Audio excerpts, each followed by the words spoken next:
Good morning, good evening, good night.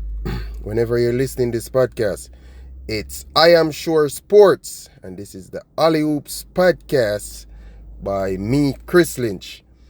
If you missed the first video I did yesterday, you can go back and listen and interact with me in the comment section. And that one, I did the 3 games that played last night, and I got one wrong. The Lakers versus Memphis Grizzlies, I got that one wrong. I thought Lakers was going to take advantage of Ja Morant being out. I predicted that more than likely he would have been out in that series. Not series, but that second game, game 2. Yes, Ja Morant didn't play. Lakers failed to capitalize on taking advantage of the Grizzlies leader and superstar, I would say.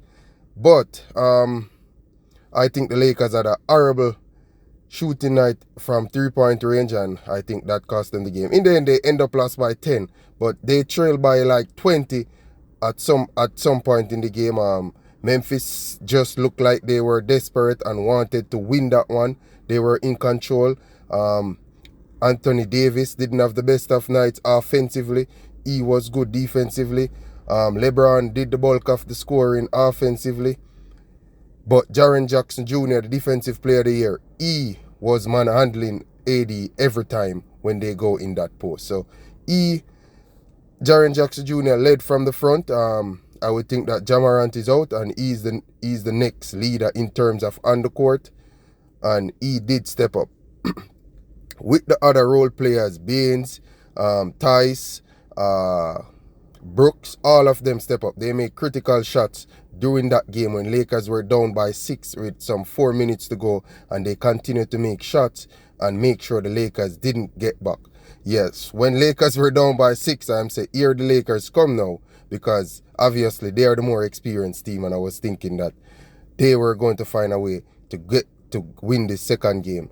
But credit must be given to the Grizzlies. They dug deep. They were desperate. Couldn't allow to lose 2 games on home court and then travel to the Lakers to play them Saturday night. And they did a great job. So in the other games, they go as I told you they would. Those two basically, the Denver Nuggets were leading big at some point in the game. They get comfortable. Minnesota, Rudy Gobert got hot.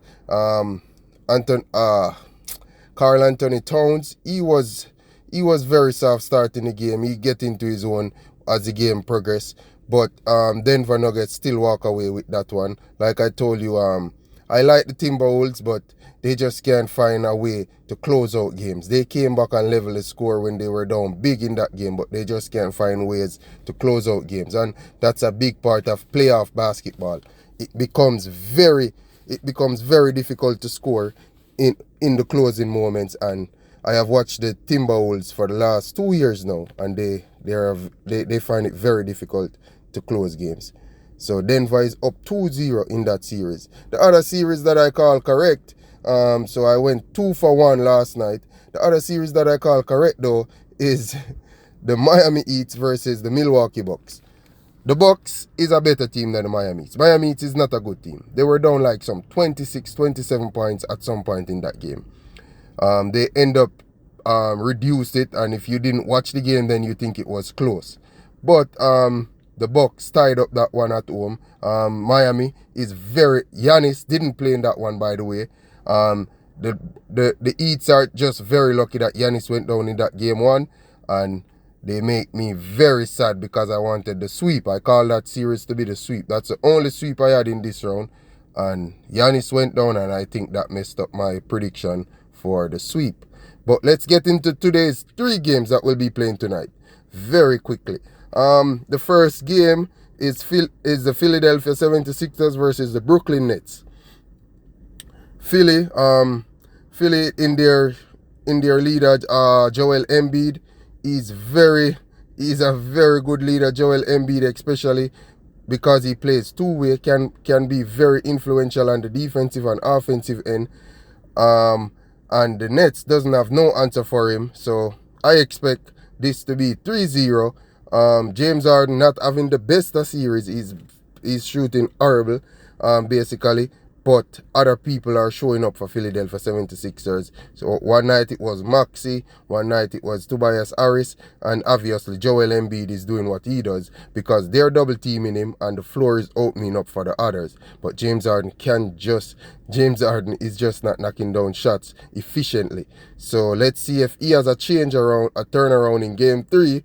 But the Nets are at home to Philadelphia 76ers, and I am picking the Sixers to go up 3-0.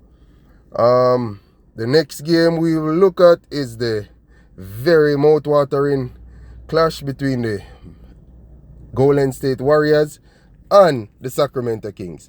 As we know, this one, Draymond Green, the controversial stories, Draymond Green in that game 2, he stomped on Sabonis, and the NBA stepped in and say, no, that's a 1-game ban. So Draymond Green again in a playoff game got ejected and will be banned for 1 game. That is going to be a very daunting task for now for Golden State on the defense, and I am looking forward to this game to see how they really go up against the Sacramento Kings, who is one of the best away teams. But one of the best away teams is playing one of the best home teams. Golden State is second to Denver Nuggets of winning games when they are at home, and the Kings are third of winning games when they're away from home. So it's going to be a very mouth-watering clash again. The both games were close going into the last 4 minutes, and I expect just the same here. Something is telling me that this game plays out somewhat like what the Memphis Grizzlies played out against the Lakers. This game, Golden State is very desperate, cannot afford to go down 3-0 in this series, and especially at home. They don't really lose a lot of playoff games at home, and I am looking forward to see this one tonight. I am picking Golden State to cut down the Sacramento Kings 2 and let the series go 2-1. It's going to be a very difficult task, people. The Sacramento Kings are growing into confidence, and Golden State cannot feel comfortable because they're at home, because the Kings is a very good road team, like I told you earlier. They are third in the league when it comes to winning away, and it's going to be very difficult for Golden State. They're going to have to find ways to close out the game. Steph Curry has to step up and find ways of how to get past the Kings, because his team has hung around in both games, but they had no closer. Klay Thompson knocked down some critical shots in those 2 games. Andrew Wiggins is not playing the best of basketball right now, and they're going to need him, especially on the defensive end with Draymond Green out. They're going to need Andrew Wiggins to set a defensive tone, something that he did last year in the playoffs that led them to a championship, and they're going to need that big-hearted effort from Andrew Wiggins. Let's see how that one play out, but I am going with Golden State to win this 3rd game against the Kings. The third game for the night tonight will be the Los Angeles Clippers versus the Phoenix Suns. And next mouth-watering clash, guys. I don't know how they come up with these series, but it's just some good series in the first round. Yet this first round is probably one of the best first rounds we have seen in a long time. And the Clippers go up against the Suns. These 2 teams split at Phoenix, and they are 1-1. And the Clippers must feel confident, especially after most pundits and analysts didn't give them a chance against the Suns. But now we are into the series, and this is now a better indication to say if the Clippers do have a chance and if the Suns is just a better team. The Clippers can argue they are the better team. They are deeper. They get more contribution from their bench, while the Suns basically depend on their starting 5 to get them and keep them into games. Their bench is not producing as much. I think the other night the bench produced something like 11 points, but the Suns still found a way to win. That's because Devin Booker was really hot and he went off for something like 38 points. But they're going to need more from their bench if they're going to extend this series because the Clippers are looking very dangerous. The Suns, the Clippers are at home, and they're going to feel as if they need to win these 2 games at home if they're going to win this series. Yes, if the Clippers win these 2 games at home, I think the series is done. That would mean 3-1. So I think the Suns are going to come out very energetic again in this 3rd game to try and steal one of these games to get back home court advantage. Kawhi Leonard is going to have a big say on that, people. Kawhi Leonard is playing some good basketball 2 ways. They keep have to be doubling Kawhi Leonard. That's because of how good he is offensively. He is just a mid-range assassin. That's what they call him, Kawhi Leonard. He just gets up just like Devin Booker, and they just have an unstoppable mid-range shot. Always look like it's going in. Kevin Durant is going to need to turn up and be efficient like he did in that game 2. Got to be aggressive from the start. But Russell Westbrook will have a say in that because he's guarding Kevin Durant most of these plays. And thus far, Westbrook has been doing very good.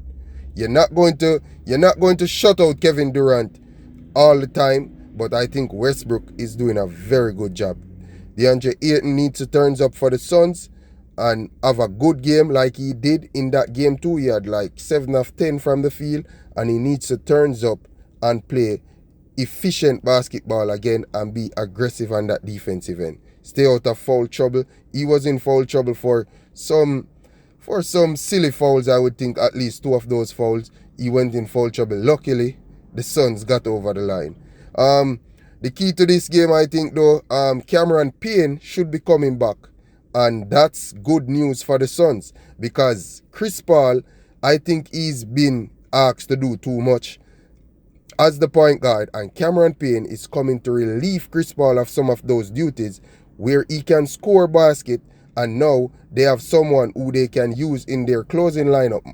So Payne might come off the bench, but obviously will be on the floor because he can shoot the ball. So I don't know how his back is. He's coming off a back injury, so let's hope he's good and ready to go tonight. But I think he's going to be a valuable piece for the Suns because of how thin their squad is. Yes, they're one of the thinnest squads I've seen in terms of quality coming off the bench. It's nothing to write to them. They're not going. I can't see the Suns going to the final with a team like this. They just don't have any bench. They just have like probably 3.5 people, and it's just not enough to win a championship or beat very good teams or good teams at that. So let's see how this one play out. So I'm picking the Suns to go up 2-1 at the Clippers. So I have the Suns, the Philadelphia 76ers, and Golden State for today's game. Let's see if I can go a perfect 3. But you have to interact with me down in the comment section and let me know what are your picks and why and what you disagree with and why. Until next time, see you guys.